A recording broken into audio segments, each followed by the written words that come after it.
kad tai žmonės mane iš tikrųjų stebina ir net linksmina. Tokiais paprastais dalykais kaip, kai tik praleidom projektą -7 kg per 7 dienas, tikrai atsirado daug norinčių ir jau ne viena grupė pabaigė šitą projektą ir su ypatingai gerais rezultatais. Bet taip pat atsirado ir kalnas skeptikų, kurių klausimas buvo esminis.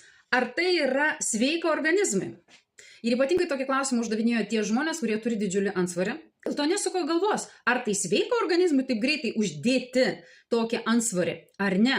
Kai per pusmetį uždeda plus 10 kg ir dėl to nesuko galvos pradžiai, kad pradeda sąnariai traškėti, kad pasidaro jau sunku užlipti į 5. aukštą, kad jau padūsta, kad žymiai greičiau pavargsta ir tai negalvoja, kad tai yra blogai.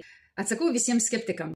Sveikatos konceptas tai yra tas žingsnis sveikam žmogui atstatyti savo organizme hidrataciją ląstelių lygyje, išvalyti organizmą nuo toksinų, šlakų ir parazitų, praeiti giluminį žarnyno valymą, limfos valymą ir tai padaryti ne su mechaniniais dalykais, o tai programomis, kurios yra sudarytos nutriciologų, įtraukiant tinkamą kiekį teisingo vandens, tvarką darant lėkštėje, subalansuojant hormoninį balaganą galvoj, ir užkuriant tuos procesus, kurie organizme ir savaime turėtų būti užsikūrę.